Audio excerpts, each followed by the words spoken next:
Me toca un tema para el simposio de manejo de patologías refractarias. Digamos que hacia futuro yo creo que vamos a tocar la flora bacteriana en la parte de la refractariedad. Bueno, como la doctora Margarita me presentó, actualmente estoy en Serena del Mar. Allá los esperamos. Bienvenidos cuando quieran ir. Este es el tema que les voy a ilustrar, flora intestinal en patologías gastrointestinales. Esto es un tema que puede dar para un congreso completo. Obviamente en el tiempo voy a ilustrar, digamos, aspectos muy generales. Esta es mi agenda. Vamos a hablar de la microbiota intestinal, terminología, qué es la disbiosis en las diferentes, digamos, patologías gastrointestinales. Obviamente en casi todas las patologías gastrointestinales la disbiosis tiene un papel importante, pero pues voy a hablar simplemente de las que están aquí reflejadas y voy a mencionar algo muy, digamos, muy rápido sobre probióticos y trasplante de materia fecal. Entonces, la microbiota intestinal o el microbioma es el componente de bacterias que residen en el tracto digestivo, desde la boca hasta el ano, sobre la mucosa. Se consideran que existen más de 100 billones de bacterias y residen en la superficie de la mucosa. Hacen parte de un órgano actualmente, porque tienen varias funciones, ahorita voy a hablar de cada una de ellas, pero cuando este órgano se enferma, ¿y cómo se llama o cómo se establece que se enferma? Cuando hay una alteración en el equilibrio en el número de las bacterias, en el número de sus colonias o en la colonización de patógenos. Eso es lo que llamamos disbiosis. Y ahí empiezan a haber enfermedades. Se supone que la relación de células humanas versus bacterias en todo el cuerpo es casi 1:1, 50%, un poco más inclusive la cantidad de bacterias que tenemos en el cuerpo humano. Inclusive de toda la biomasa de la materia fecal que se produce en cada persona, 300 gramos pueden ser solo bacterias. Puede haber variabilidad de bacterias en seres humanos. La microbiota es diferente en todas las personas. ¿Y en qué puede haber variabilidad? ¿De qué depende esta variabilidad? Depende de muchas cosas, pero la microbiota está condicionada desde el nacimiento. El tipo de parto vaginal es diferente la microbiota si el parto es cesárea, es diferente la microbiota en las personas los niños que tuvieron lactancia y los que no tuvieron. Y obviamente esto está relacionado con la parte geográfica, la alimentación, etcétera. La dieta, se supone que la dieta es el principal componente que establece la microbiota intestinal. Y obviamente los medicamentos van a impactar en la microbiota intestinal. Y entre estos están los antibióticos y en la parte de gastroenterología el uso crónico de los inhibidores de bomba de protones. Aquí vemos que la microbiota puede variar de acuerdo al tracto digestivo. Entre más distal hay aumento mayor de colonias. En el yeyuno pueden haber 10 a 4 colonias, en el ilion 10 a 7, e inclusive en el colon 10 a 12 células por gramo de contenido luminal. ¿Cuáles son las funciones de esa microbiota? La primera, protección. Existe una teoría que se llama el microespacio. Todo lo que está ocupado por flora bacteriana intestinal va a evitar que esté ocupado por patógenos. Entonces nos protegen de la colonización de bacterias patógenas. La otra función es una función trófica, porque las bacterias producen metabolitos. ¿De dónde viene esta metabolización? De la nutrición misma. Por ejemplo, el ácido butírico, que ayuda a mantener sana la mucosa intestinal y que ayuda a mantener la unión de las células del intestino, se basa o tiene una función importante en la microbiota. Ayudan a mantener la respuesta inmune normal y las bacterias se comunican con el cerebro, por eso son importantes en el neurodesarrollo. Por ejemplo, se habla de que el autismo puede también estar relacionada con alteración de la disbiosis. Y tiene una función metabólica, porque esta microbiota extrae la energía de los alimentos, favorece la síntesis de grasas, de ácidos grasos, sobre todo de cadena corta, y esas funciones metabólicas pueden estar relacionadas con la obesidad. Por eso se habla de que hay una clara asociación entre la disbiosis y la obesidad actualmente. Y también las bacterias producen o sintetizan vitaminas y aminoácidos esenciales. Rápidamente les menciono que con la edad cambia la flora bacteriana. Aquí vemos la composición por grupos de edades. Estos ya son estudios en donde tomaron a una población, a una cohorte de pacientes por décadas, desde los 20 años hasta los 79 años, y a todos les iban midiendo en cada década el contenido de su flora intestinal, y miren que va cambiando hasta en la edad más adulta, la flora que más predomina son las gamma-proteobacterias. Entonces aquí vemos que hay una diferencia en la flora, en la microbiota de los adultos mayores que están aquí en rojo, de los jóvenes que están en rojo y los adultos mayores que están en verde. También la microbiota puede cambiar con la raza. Hay estudios en los que comparan, por ejemplo, en Los Ángeles hicieron este estudio, comparaban la microbiota de los pacientes caucásicos, no hispanos versus los hispanos, y la distribución de la microbiota es diferente. O sea que tiene, digamos, hay un componente ahí étnico asociado a esa microbiota. Voy a hablar de la terminología. Entonces, microbiota es la comunidad de bacterias que existe en un órgano. El microbioma, que es diferente, es los genes de esos microorganismos.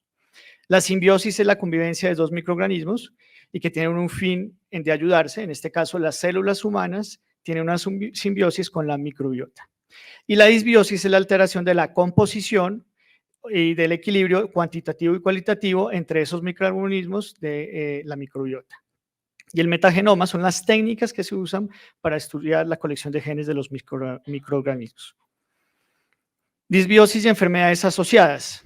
A nivel general, hay estudios, por eso hablaba yo que esto da para un congreso completo, de que la disbiosis se asocia con el síndrome metabólico y la obesidad, enfermedades neurológicas, el Alzheimer, el Parkinson, el Huntington, la esclerosis múltiple, enfermedades cardíacas, aterosclerosis, ateromas, la formación de ateromas, infartos agudos de miocardio, enfermedades alérgicas, enfermedades respiratorias, enfermedades psiquiátricas, depresión, trastornos obsesivos compulsivos y se asocia con cáncer. Esto que yo les estoy hablando tiene estudios muy importantes que ya hablan de una asociación en estas enfermedades. Se habla de una hipótesis de la confluencia, obviamente no solo es la disbiosis, sino está asociado a otra predisposición, lo que son la predisposición genética, ambiental, etc. Y en la parte gastrointestinal está claro que la disbiosis tiene una causa-efecto en estas 4 patologías. En la infección por Clostridium difficile, en el síndrome de sobrecrecimiento bacteriano intestinal, la infección, por ejemplo, de Helicobacter pylori genera una disbiosis en el estómago y se asocia o causa cáncer gástrico, úlceras gástricas. Y en estas otras patologías hay asociación, pero todavía no se puede hablar de causalidad. Están en estudios con reflujo gastroesofágico, esofagitis, Barrett, enfermedad inflamatoria intestinal, síndrome de intestino irritable, la enfermedad celíaca, el hígado graso, la enterocolitis. Y se habla inclusive que la infección por COVID-19 va a cambiar la flora o la microbiota y va a generar otro tipo de patologías, otro tipo de disbiosis en el tracto digestivo. Entonces, disbiosis y diarrea aguda es la primera que voy a mencionarles. Entonces, aquí podemos ver la flora bacteriana intestinal de una persona antes de tener diarrea y cuando tiene el episodio de diarrea en el transcurso de 5 a 14 días hay un cambio en esa microbiota. Hay un cambio en donde pueden aumentar los bacteroides y se supone que a los 14 días, si tomamos los cultivos de estas personas con diarrea aguda, la microbiota va a intentar en algunos volver a su normalidad y en otros puede haber un cambio que pueda quedar persistente y puede generar otras patologías como el síndrome de intestino irritable. Entonces aquí vemos que si se miden el número de colonias de bacterias después de un episodio de diarrea, pues hay un cambio importante, afecta todo tipo de diarreas, sean virales, diarreas bacterianas, parasitarias, etcétera, cambian o generan disbiosis en la flora gastrointestinal. Aquí vemos, y estos son los estudios que muestran las causas o las etiologías infecciosas de las diarreas agudas, la salmonela, la shigella, el campylobacter, la Escherichia coli, el cólera, y vemos también cómo se altera en cada una de ellas, se aumenta las colonias de unas bacterias de esa microbiota y también se disminuyen otro tipo de colonias. O sea, hay un desbalance y por eso se habla de una disbiosis. Entonces, conclusión, la diarrea aguda de cualquier etiología genera disbiosis. La infección por Clostridium difficile, ya todos sabemos que el Clostridium coloniza y no genera enfermedad en todas las personas que están colonizadas, pero en otras genera enfermedad. En las que no genera enfermedad es precisamente la barrera de contención para evitar la enfermedad es la microbiota sana. Y en los pacientes que esa fase de vegetativa del Clostridium difficile pasa de colonización a enfermedad es porque hubo una disrupción de esa microbiota. Entonces aquí vemos la comparación en el dibujo A, vemos una microbiota sana. ¿Qué hace la microbiota sana cuando entra el Clostridium difficile? La microbiota genera o es la responsable de que la mucosa intestinal se mantenga intacta. La microbiota sana hace que se produzca en el organismo antimicrobianos como inmunoglobulina A, péptidos antimicrobianos, y que van a contener esa colonización del Clostridium difficile. Y aún así esa microbiota tiene la capacidad, a pesar de estar colonizado el Clostridium, de seguir metabolizando todo lo que producen las otras bacterias y lo que producen las células del tracto digestivo. Cuando hay disbiosis, que es este gráfico B, ya se pierde ese equilibrio y no es capaz esa microbiota de contener la colonización del Clostridium difficile, y el Clostridium tiene la capacidad de producir las toxinas A y B. Y la producción de inmunoglobulina A no es suficiente para controlar el Clostridium, y ahí viene la enfermedad, y esto obviamente genera una alteración en la mucosa, en la barrera de protección, y genera una alteración en la respuesta inmunológica, en la respuesta de defensa por las células T helper 1 y T helper 2. Entonces, el Clostridium está claramente asociado con una disbiosis. Disbiosis y síndrome de intestino irritable. Todos sabemos que la etiología del síndrome de intestino irritable hoy en día es multifactorial. El principal o los dos principales ejes de la fisiopatología, la relación eje cerebro-intestino y la dismotilidad intestinal. Pero esta relación eje cerebro-intestino tiene una influencia importantísima en la disbiosis intestinal. Es decir, ¿por qué se altera ese eje cerebro-intestino? Pues hay muchas teorías y muchos estudios que tienden casi, digamos, bueno, asocian, más que confirman, asocian que la disbiosis es el principal o el primer desencadenante de esa alteración del eje intestino-cerebro. Entonces, esa disbiosis intestinal va a generar una retroalimentación negativa a nivel cerebral, a nivel del sistema nervioso simpático y parasimpático, y va a generar todo lo que conocemos del síndrome de intestino irritable, como es una hipersensibilidad, una alteración de la motilidad, etc. ¿Qué se ha confirmado en el síndrome de intestino irritable? Una disminución del grupo de bifidobacterias y un aumento de lactobacillus bacteroides, o sea, hay una alteración en la relación. A pesar de que ambos grupos de micobacterias inicialmente son benéficos para el organismo, cuando están en una alteración en su digamos, número cuantitativamente, esto va a generar, o puede ser uno de los inicios de la etiología del síndrome de intestino irritable. En el síndrome de sobrecrecimiento intestinal está claramente establecido que los pacientes sin síndrome de sobrecrecimiento bacteriano intestinal y con síndrome de sobrecrecimiento bacteriano intestinal tienen una distribución importante, diferente en su flora intestinal. Se han hecho estudios donde se cultivan a nivel duodenal la flora bacteriana y se encuentra que la relación de Firmicutes y Proctobacterios entre los sujetos con síndrome de intestino irritable, síndrome de sobrecrecimiento bacteriano es mayor que los que no tienen el síndrome de sobrecrecimiento bacteriano intestinal. Y esto genera todos los síntomas que conocemos del SIBO. Cuando estos pacientes vuelven a su normalidad, mejoran el SIBO.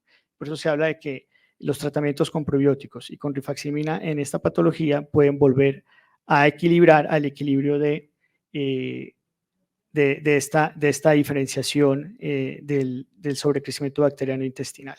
Acordémonos que la definición es cuando hay bacterias colonizadas del intestino delgado, más de 103 unidades formadoras de colonias en la parte cuantitativa. Disbiosis y enfermedad inflamatoria intestinal.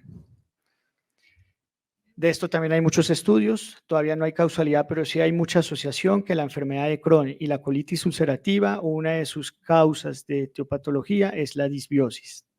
La microbiota intestinal desempeña un papel central en la etiopatogenia de la enfermedad inflamatoria intestinal.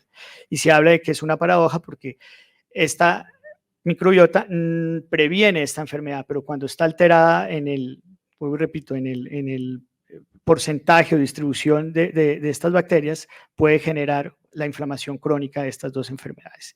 Entonces, en la disbiosis hay una reducción de la diversidad de la microbiota, hay una disminución de los ácidos grasos de cadena corta del metabolismo de los carbohidratos por la flora bacteriana, hay un incremento de la acción mucolítica bacteriana y hay un incremento de la E. coli y de la Desulfovibrio que son dos, digamos, microbiotas que pueden estar generando la etiología de la enfermedad inflamatoria intestinal. Y por otro lado, esta disbiosis pues, va a generar una alteración en la relación sistema inmune y la integridad de la mucosa. Entonces hay una disminución de la producción de energía por alteración en el crecimiento y diferenciación epitelial. Hay una alteración de la regulación de la diferenciación de las células T. Hay una degradación de la mucosa. Hay una invasión, esto genera invasión bacteriana que va a seguir generando, digamos, infección y más disbiosis. Y esto pues va a generar una inflamación crónica de la mucosa y una alteración de la permeabilidad de la mucosa. En cáncer gastrointestinal, entonces también hay claramente establecido que los gérmenes patógenos son etiología de cáncer. En cáncer gástrico, linfoma maltoma, linfoma gástrico, sabemos que el Helicobacter pylori es uno de los causantes. Tenemos infecciones por salmonela en cáncer de vesícula. También las infecciones virales en hepatitis pueden generar disbiosis y también pueden ser parte de o asociación a cáncer hepático, etc. Entonces, está establecido que la disbiosis genera una predisposición del organismo a producir, a que se den una alteración en los mecanismos que previenen la carcinogénesis. Hay un estado de homeostasis y de relación simbiótica cuando hay equilibrio, y cuando hay disbiosis se pierde ese equilibrio y esa hemostasis. Entonces, podemos decir que los pacientes que tienen disbiosis tienen una clara relación con el equilibrio para contener todo lo que es la carcinogénesis. Existen tres, digamos, efectos en los que el microbioma puede estar asociado con la carcinogénesis. Tenemos dos efectos en azul, aquí los estoy mencionando, que son en negro, perdón, que son protectores, que son causantes de carcinogénesis y de la translocación bacteriana, lo cual genera inflamación, y hay unos efectos genotóxicos que generan unas sustancias como la acetaldehído, la nitrazonamida dietética, que van a ser procancerígenos. Y también la microbiota, cuando está en un estado de equilibrio, puede tener un efecto supresor de tumor. Entonces, el hecho de la producción de ácidos grasos de cadena corta como el butirato y la activación de fitoquímicos van a generar un efecto anticarcinogénico. Pero cuando hay disbiosis se alteran, digamos, este efecto anticarcinogénico y va a generar todo lo que ya conocemos de una respuesta inflamatoria crónica en la mucosa, y esto va a activar todo lo que son los segundos mensajeros para estimular las cascadas de cáncer. En cáncer de colon, por ejemplo, está establecido que la disbiosis, en donde hay unos gérmenes como las Enterobacterias fecalis, la E. coli, el Streptococcus bovis, inclusive el Helicobacter pylori y alteraciones de las bifidobacterias, cuando hay alteración de esos componentes, cada uno tiene una función en la carcinogénesis de colon. Los tres, digamos, más importantes son el Fusidobacterium, el Flagyrium y los bacteroides. Entonces, cuando tenemos una alteración de estos tres, se altera todo lo que es la cadena de prevención de cáncer. Y por último, en la disbiosis también, asociada a cáncer, está claramente establecido, y aquí lo voy a mencionar rápidamente, la obesidad y la dieta rica en alimentos procesados y salados, alteran disbiosis procancerígenas, donde siempre al final el mecanismo va a generar una alteración en las uniones intracelulares y una inflamación crónica en la submucosa.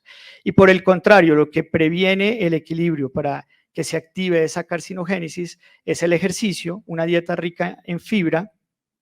Digamos que estos dos estilos de vida están asociados en que van a mantener una homogeneidad en la microbiota intestinal y pueden prevenir lo que es la activación de la carcinogénesis. Bueno, por último, vamos a hablar del tratamiento de estas disbiosis. Los probióticos son microorganismos vivos que confieren un beneficio a esa microbiota. Los más frecuentes son los lactobacilos y los bifidobacterios. Ambos son, digamos, estos dos son gram positivos, pero las levaduras también pueden ser probióticos. Los probióticos surgen desde el siglo pasado y Hay otro concepto que son los prebióticos, que son sustratos que utiliza la microbiota del huésped, como los oligofructonas, la inulina, el galacto-oligosacáridos y la lactulosa. Los simbióticos es la combinación de un probiótico y un prebiótico, que son complementarios y tienen sinergismo. Y los posbióticos son ya microorganismos inanimados que también pueden producir beneficio.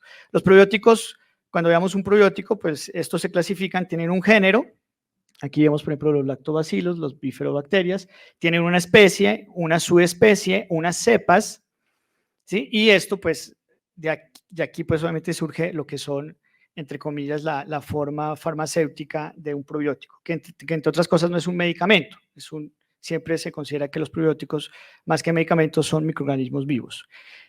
La invitación es que cuando tenemos un probiótico debemos saber qué tipo de género es y qué tipo de cepa, porque no es cierto que todos los probióticos deban darse a todas las enfermedades por igual. ¿Cuál es el mecanismo de acción del probiótico? Pues simplemente el probiótico va a generar un crecimiento de esta colonia en el tracto intestinal y va a generar un equilibrio disminuyendo el número de las otras colonias que están desequilibradas en crecimiento, y obviamente si hay patógenos pues los van a controlar y a mitigar. Entonces los probióticos lo que van a hacer es a participar y a competir con los patógenos y van a generar ese equilibrio en la producción de sustancias antimicrobianas, en el ácido láctico y en la producción de sustancias bacteriostáticas. Aquí vemos un ejemplo de cómo funcionan los probióticos, en donde en el síndrome de intestino irritable a unos ratoncitos les aplican, ratoncitos estériles les aplican flora intestinal de pacientes con síndrome de intestino irritable que tienen alta carga de ansiedad, y luego de esto les dan a esos ratones probióticos a un grupo, que es este grupo de la derecha, y a los otros les dan simplemente agua y lo siguen, y ven que mejoran, después de un tiempo, mejoran esa ansiedad que generó ese trasplante de esa microbiota. Y también cuando revisan los cultivos, aquí vemos en el grupo de la mitad la microbiota de los que les dieron agua, y en el grupo de la derecha los que les dieron el probiótico, y después de un tiempo se equilibra o se intenta regresar a la normalidad digamos, la relación de esa microbiota inicial. O sea que hay un efecto, digamos, de los probióticos para volver a la regulación de la microbiota alterada. ¿Qué dice la Organización Mundial de Gastroenterología, digamos, de la salud para formular probióticos? Lo primero es que debemos definir la enfermedad. Segundo, evaluar si hay una cepa para la enfermedad. Hay muchas enfermedades a las que se les formula probióticos y no existe evidencia para esa cepa. Debemos seleccionar el probiótico y debemos establecer la seguridad y los estudios de calidad de ese probiótico. ¿En qué casos está indicado o qué evidencia contundente hay de probióticos? Está indicado contundentemente en diarrea asociada a antibióticos. O sea, los pacientes con diarrea por antibióticos está indicado usarlo y es una muy buena práctica clínica darlo. La prevención de reservoritis o pouchitis en pacientes con enfermedad inflamatoria intestinal. En esto hay evidencia contundente de que sí sirven en ese grupo. Y en los niños, para prevenir la enterocolitis necrotizante en niños prematuros. En este grupo de patologías hay controversia en su uso, en la prevención de recurrencia de infección por Clostridium difficile, en las diarreas agudas en niños. En el síndrome de intestino irritable hay una controversia porque hay guías que sí la recomiendan. Nuestra guía colombiana recomienda los probióticos como oferta a favor, hay otras guías que no lo recomiendan. En el tratamiento de la encefalopatía hepática, aquí se usa la lactulosa como prebiótico. En la prevención de la diarrea inducida por radioterapia y en la infección por Helicobacter pylori. En esto la evidencia es controversial y digamos que se puede usar. ¿Y en dónde no hay evidencia para dar probióticos? En pacientes con enfermedad diverticular, en enteritis por radiación, en crónico-colitis ulcerativa como tratamiento crónico, en pacientes con infección por COVID-19 y que tengan síntomas digestivos, en pacientes con pancreatitis aguda, hígado graso y hepatopatía no alcohólica. Trasplante de materia fecal, para terminar. El trasplante de materia fecal es la inoculación de una microbiota de una persona completamente sana, que no ha tenido enfermedades. La lista de inclusión es muy estricta y muy larga. Esa inoculación de esa microbiota se hace pues a través de la materia fecal en una persona que está enferma. Esa inoculación se puede hacer a través de endoscopía o a través de cápsulas orales, inclusive también enemas. Eso tiene pues un procesamiento esa materia fecal que se va a trasplantar. ¿Cuál es la indicación actualmente de trasplante de materia fecal? Solamente Clostridium difficile. En infección recurrente por Clostridium difficile y en infección fulminante por Clostridium difficile, que no responde a tratamiento de antibióticos, está indicado el trasplante de materia fecal y es muy seguro esa terapia en estos pacientes. Aquí entramos en flora bacteriana y enfermedades recurrentes, Clostridium difficile recurrente. ¿En dónde está en investigación y todavía no hay evidencia contundente para que sea algo protocolizado? En colitis ulcerativa, en síndrome de intestino irritable, en hepatitis alcohólica, en cirrosis hepática con encefalopatía. Conclusiones, digamos, yo sé que este tema es un tema muy largo y por cada enfermedad, hoy habló el doctor Roballo de dispepsia y disbiosis en dispepsia, cada enfermedad nos puede dar un tema muy largo para discutir. Los mensajes son, primero, la microbiota es un órgano con funciones homeostáticas, es un órgano, tiene funciones benéficas, cuando se enferma se llama disbiosis y es la fisiopatología para el inicio de otras enfermedades sistémicas y enfermedades digestivas. La microbiota intestinal y su relación con diferentes enfermedades está claramente establecida, como las que les acabé de mencionar, o sea, hay una asociación y hay una causalidad, pero es un área nueva de mucha investigación futura a desarrollar y la invitación es que estudiemos un poco más en cada enfermedad que seamos expertos, incluir si la microbiota tiene ahí un papel importante. La microbiota es el resultado del estilo de vida, es el resultado de lo que comemos, de las dietas.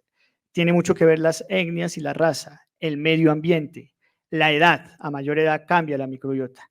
Y de los antecedentes de la infancia sobre la nutrición de la madre, inclusive la nutrición de la mamá en estado prenatal, puede determinar la microbiota de la persona que va a nacer. La vía del parto, entonces, es más favorable la cesárea. Los niños con lactancia tienen más favorabilidad a una microbiota estable a los que no les dieron. Y el uso de antibióticos en niños es una de las causas más frecuentes o de los factores de riesgo para que en el futuro hacia adultos tengan disbiosis intestinal. Se recomienda mantener una buena microbiota consumiendo una dieta balanceada, sobre todo se hablan de dietas ricas en verduras, en frutas. No hablé de las dietas como tal por el tiempo, pero obviamente ya las dietas claramente establecidas de dietas food, de libre en gluten, ese tipo de dietas también pueden tener alteraciones en la microbiota y pueden ser causa de disbiosis si se dan más de, digamos, más de 3 a 6 meses. Por eso lo recomendado son dietas ricas en frutas, verduras. Hacer ejercicio, el ejercicio claramente genera un equilibrio en esa microbiota. Evitar la polifarmacia, todos los pacientes que tengamos y nosotros mismos, entre menos medicamentos tomemos mucho mejor y evitar pues el abuso de medicamentos y en este caso antibióticos. El uso de probióticos actualmente en la evidencia científica tiene indicaciones precisas, dosis, cepas y estudios clínicos. O sea, no se deben dar a todos los pacientes probióticos como tratamiento. Debemos, digamos, como quien dice, no comer entero. Tenemos que saber por qué nos están recomendando un probiótico en esta enfermedad, cuál es la evidencia. No es recomendable el uso de probióticos en todos los pacientes y tampoco hay evidencia para indicarlos en personas sanas como prevención. Como hablaba el doctor Vergara de la vitamina C, el doctor, perdón, Sierra, de que tomar a veces muchos medicamentos nos alteran el equilibrio para otras enfermedades. Y el trasplante de materia fecal actualmente es una terapia muy segura, pero solo está indicada en Clostridium difficile. Les agradezco mucho y como les dije inicialmente, en Cartagena, en Serena del Mar, los esperamos, no solo para trabajo, sino vacaciones. Gracias.